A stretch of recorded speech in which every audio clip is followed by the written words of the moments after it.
8. 피에르는 다시금 그처럼 두려워하고 있던 우울에 사로잡혔다. 그 집회소에서의 연설 뒤 사흘 동안을 그는 소파에 누워 아무도 만나지 않고 나가지도 않은 채 집에서 보냈다. 그러는 동안에 그는 아내한테서 온 편지를 받았다. 그것에는 꼭 한번 만나달라는 애원과 그를 생각하고 슬픔에 잠겨 있다는 것과 평생을 그에게 바치고 싶다는 소망이 적혀 있었다.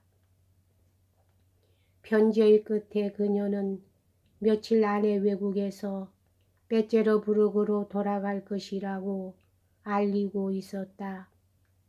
이 편지에 뒤이어 피에르의 고독을 위협해 온 것은 그다지 존경하고 있지 않는 조합원의 한 사람이었다. 이 사나이는 피에르의 부부 관계에 화제를 돌리면서 동료로서 충고하는 식으로 의견을 말하고 피에르의 아내에 대한 가혹한 태도는 부당하며 뉘우치는 자를 용서하지 않는 것은 조합의 가장 중요한 계율에 어긋나는 일이라고 말했다.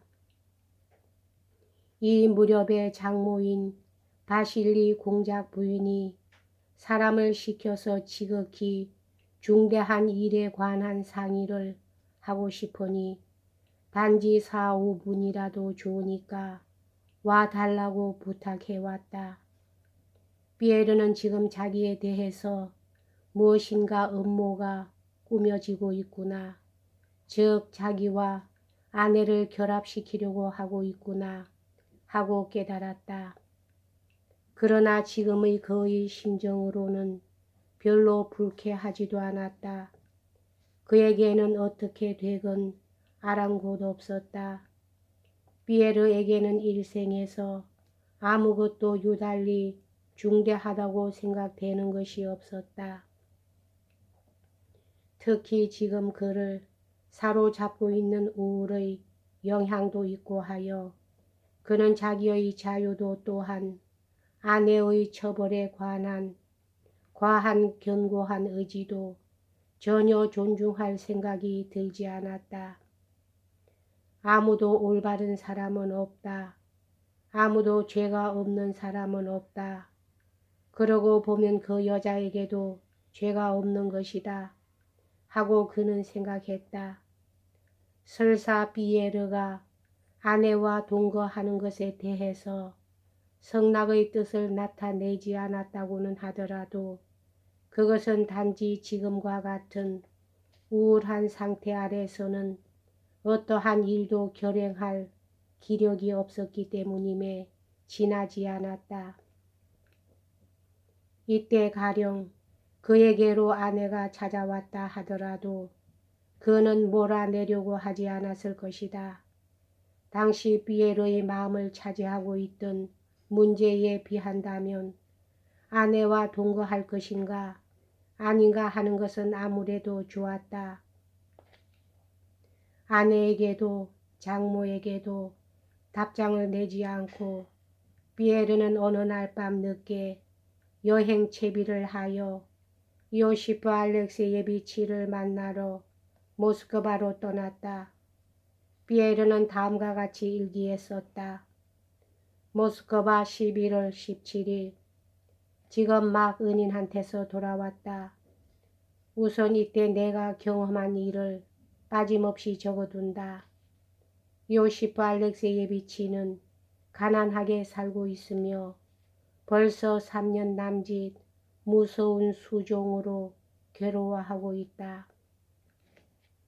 그러나 어느 누구 한 사람 한 번도 그의 신음과 우는 소리를 들은 일이 없다. 가장 간소한 식사를 하는 시간을 빼놓고는 아침 일찍부터 밤늦게까지 학문에 몰두하고 있다. 그는 나를 부드럽게 맞아들여 자기가 자고 있던 침대에 앉혀주었다. 내가 동방 예루살렘의 기사와 같은 절을 하자. 그도 같은 답례를 하고 내게 퍼르시아와 스코틀랜드의 조합에서 어떤 것을 견문하고 체득하였냐고 겸손한 미소를 띠면서 물었다. 나는 그에게 될 수 있는 대로 자세하게 모든 것을 이야기했다. 그리고 나는 베츠르부르크의 집회에서 발표했던 사상을 전하고 사람들의 냉담한 태도와 나와 조합원들과의 사이에 생긴 불화에 대해서 이야기했다.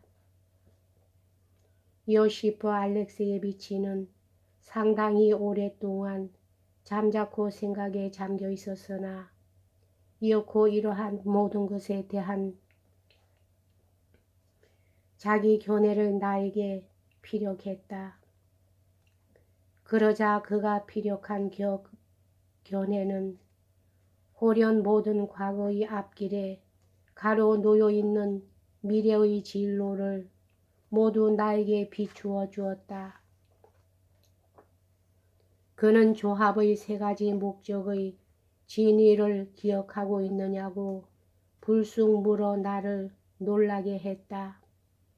세 가지 목적이란 즉 1.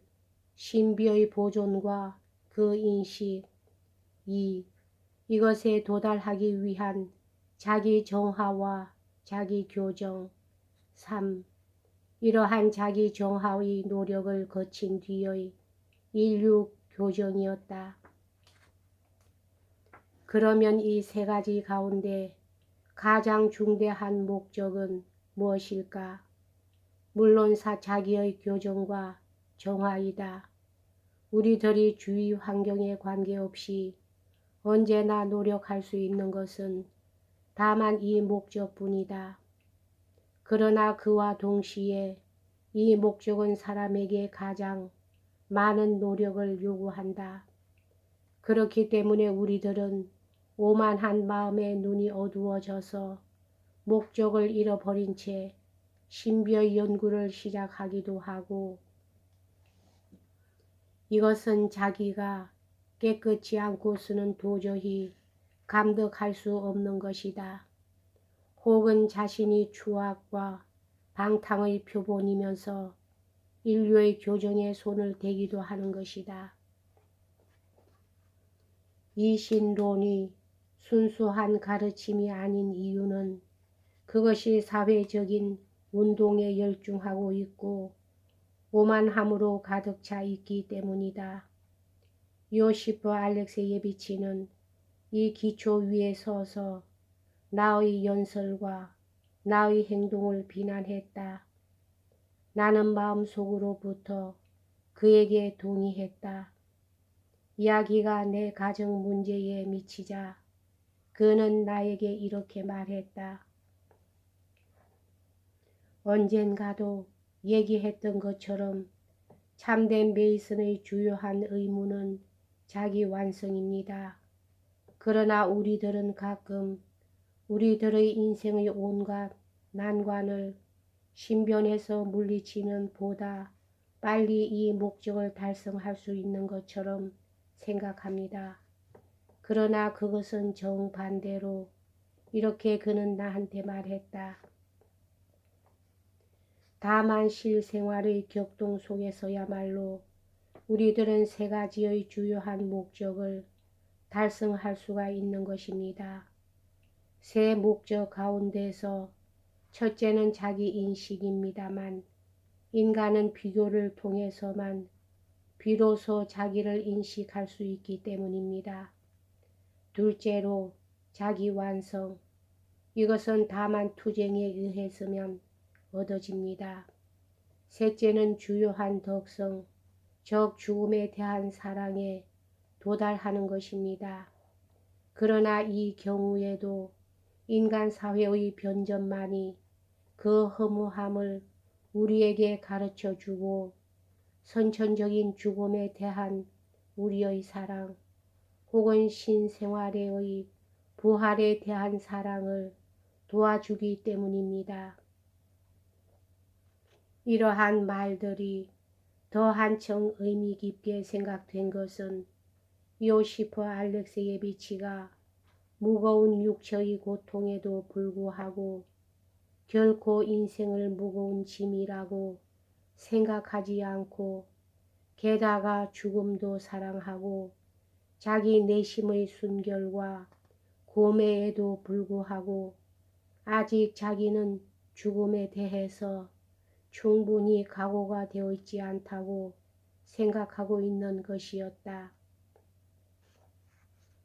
그리고 이 은희는 나에게 세계 창조의 위대한 네모꼴의 뜻을 속속들이 설명해주고 셋과 일곱이라는 수는 모든 것의 기초라고 가르쳐 주었다. 그는 나에게 빼째로 조합원들과의 교제를 피하지 않도록 하고 또 조합에서는 제2급의 직무에만 종사하고 노력해서 조합원들을 오만의 심연으로부터 구제해주고 자기 인식과 완성의 진정한 길로 이끌도록 노력하라고 충고해 주었다. 뿐만 아니라 나 일개인을 위해서는 먼저 무엇보다도 자기를 응시하라고 충고하고 이 목적을 위해서 한 권의 수첩을 나에게 주었다. 이것이 내가 지금 쓰고 있는 수첩으로서 이 안에다 앞으로의 나의 모든 행위를 기입하려고 생각하고 있다. 빼째로 부르고 11월 23일 나는 다시 아내와 살고 있다. 장모가 눈물을 머금고 나를 찾아와서 엘렌이 여기에 와 있다는 것, 그녀가 자기 변명을 들어달라고 애원하고 있다는 것, 그녀가 결백하다는 것, 그녀가 나한테 버림을 받아 몹시 불행하다는 것, 그 밖의 많은 것을 이야기했다.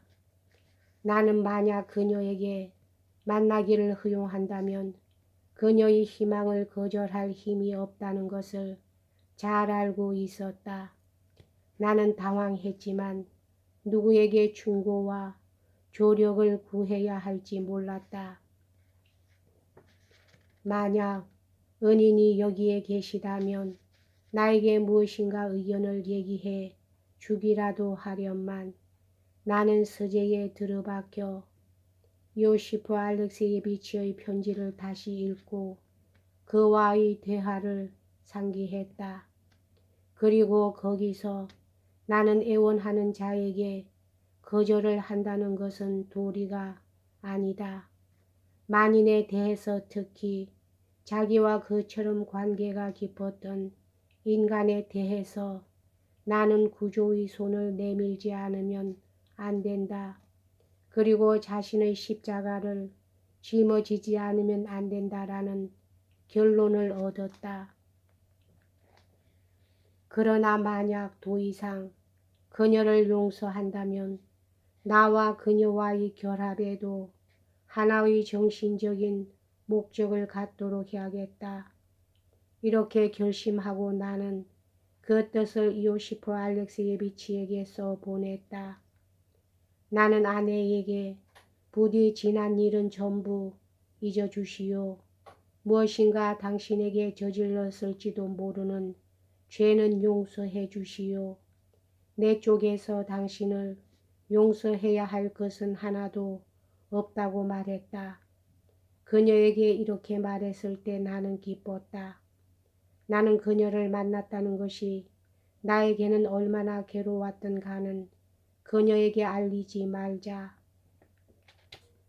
나는 커다란 저택 2층에 자리 잡고 지금은 갱생의 행복감에 젖어 있다.